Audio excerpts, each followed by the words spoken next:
Gran Canaria is sometimes called the miniature continent. Today, you and me are gonna learn a lot more about this small but surprising island.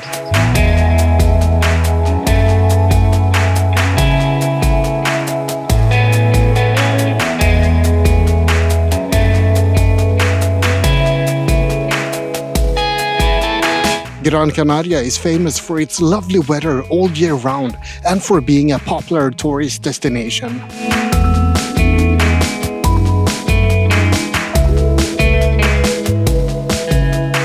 But there's more to this island than cheap booze and winter sun. Gran Canaria also has enormous natural diversity in a small package. Most people know about the beaches and, well, the beach bars and the restaurants, but there's so much more to explore here. In this video, I'm gonna show you some amazing sights that you may or may not have heard of. Let's start in the north of the island, just south of Las Palmas. Jardín Botanical Viera y Clavijo is my attempt at trying to pronounce the Canary Gardens in Spanish. This is the biggest botanical garden in all of Spain, and there are thousands of different plant species here. 2,000 different cacti, dragon trees, palm trees, and a lot more. The gardens were founded in 1952 by a Swede named Don Erik Sventenius. Erik Sventenius doesn't really sound like a Swedish name. That's because he was actually named Erik Svensson when he lived in Vetlanda in Sweden. He moved here in 1952 to continue the work of José de Viera y Clavijo, whom this garden is named after.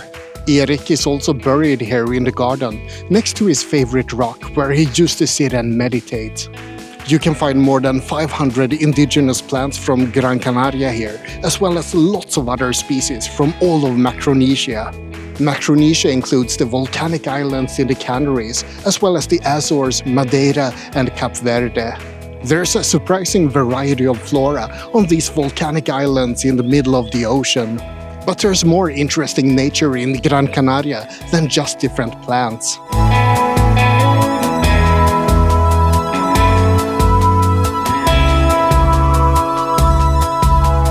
Gran Canaria is sometimes called a miniature continent because of its enormous variety in climate, landscape, as well as biodiversity. This volcanic island has a little bit of everything, not just when it comes to flowers and plants and animals, but also when it comes to geology. Gran Canaria is quite small. It's basically half the size of Luxembourg, which is a really tiny country. I've seen a YouTuber bike all across Luxembourg on a kid's tricycle. But despite its small size, there's a lot to see here on Gran Canaria. There's forests and lakes and canyons and volcanoes. Gran Canaria is still volcanically active. The last volcanic eruption happened in 2021. The Caldera de Bandama is the result of a much older eruption though. This crater is around 2,000 years old. All of the Canary Islands started as separate underwater volcano eruptions that slowly built up over time. It's estimated that the eruptions that later became Gran Canaria started 14.6 million years ago. It's not known exactly why the Canaries has so much volcanic activity, but the most likely explanation is that the African tectonic plate has moved over a volcanic hotspot that extends all the way down to the mantle of the Earth. The evidence of all this volcanic activity can be seen all over Gran Canaria to this very day. Next to the Caldera de Bandama, you can find the Pico de Bandama, but I'm not actually gonna go up there because I'm gonna go someplace higher up.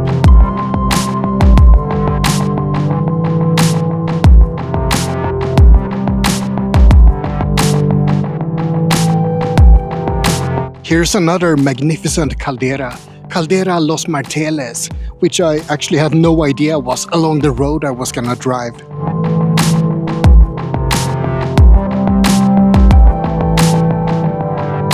The difference between a mountain and a volcano isn't always obvious, except on Gran Canaria, where you know that everything is the result of volcanic activity.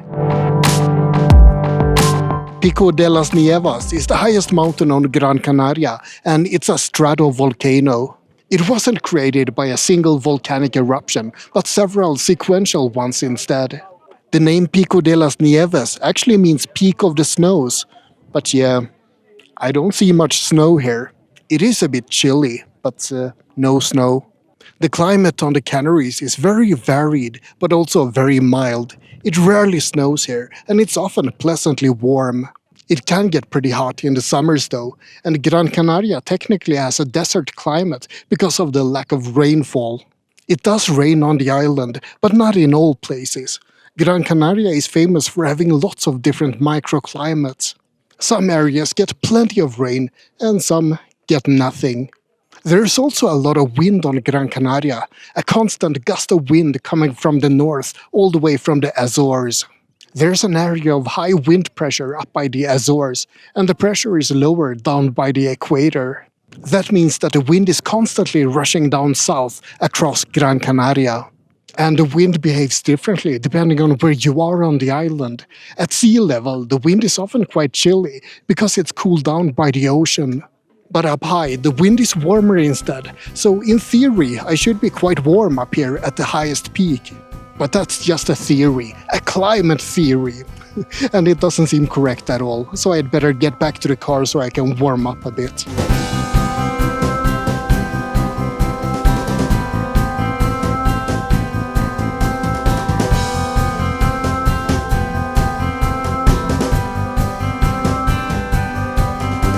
I'm not sure what happened here. The trees are all black and it smells like charcoal. I'm guessing this is the result of a forest fire.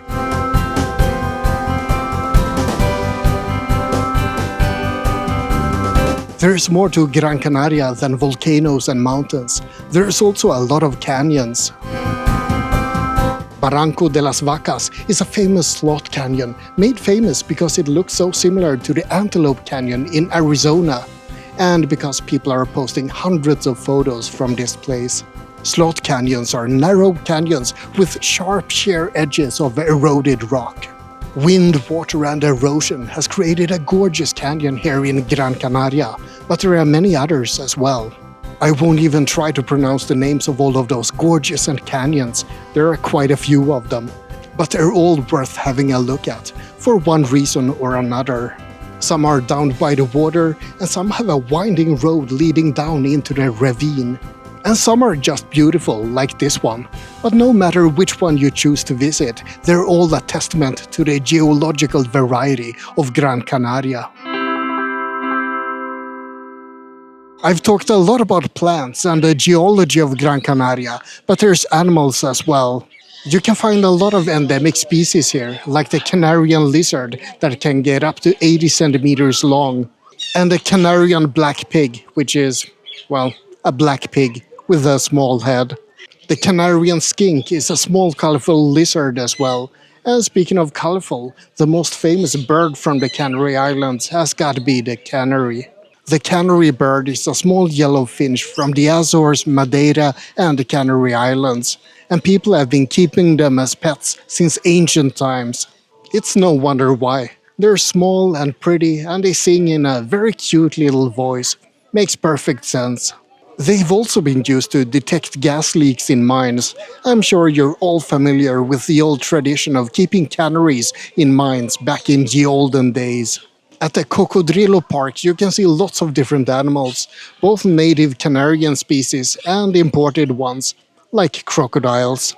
There are no native crocodiles on Gran Canaria.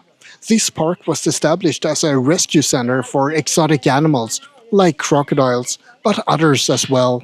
So this might not be a perfect place when talking about indigenous species from the Canary Islands, but at least it gives me the opportunity to show you some animals.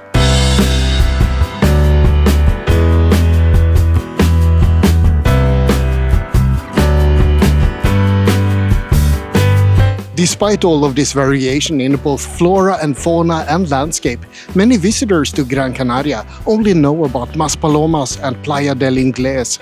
They sit on the beach or in their all-inclusive hotels, sip their drinks and enjoy the sun.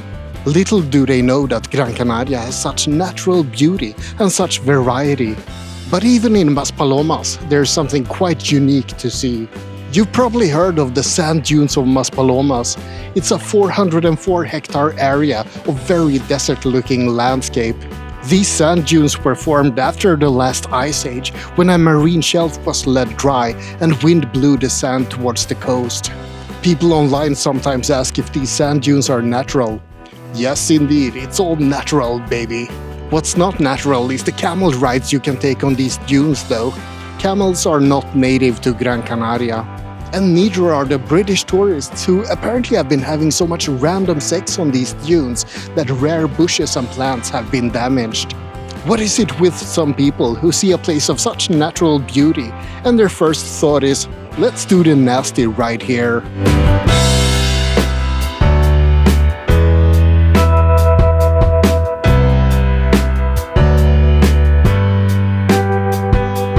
There's an incredible amount of variation on this tiny island. The whole island is subtropical, but it's cooler in the north and hotter in the south. The wind blows cool at sea level, but warmer if you go higher up. There's volcanoes and mountains and canyons, but also beaches and even sand dunes. It's dry like a desert, but there are also great forests on the island. However, there used to be a lot more forest. Before people arrived on this island, there were 100,000 hectares of forest. The sugar industry caused a huge deforestation on Gran Canaria. In the 1600s, they had to import wood from Tenerife to keep the sugar industry going. People continued to chop down the forest, and by 1950, only 6,000 hectares of forest remained. And that's when reforestation started. The forests are up to 20,000 hectares by now, which is good, but it's nowhere near where it used to be. And things aren't exactly getting better by the frequent wildfires that occur on the island. In 2023, there was a great fire, for example, and there's always a risk of more fires on such a dry and hot island. It would be nice if the reforestation could continue as planned, though. Imagine if this little volcanic island one day could be as ecologically varied as it once was. Until then, I guess I'll just enjoy the pleasant weather and everything else that Gran Canaria has to offer. And maybe I'll have another beer as well. Cheers to that. That was a quick look at Gran Canaria, the miniature continent. I hope you found it interesting. Like and subscribe, but most importantly, have a great day. Now have a look at this video as well up here in the corner. It's gonna be about Gran Canaria as well, I think. I haven't really decided yet.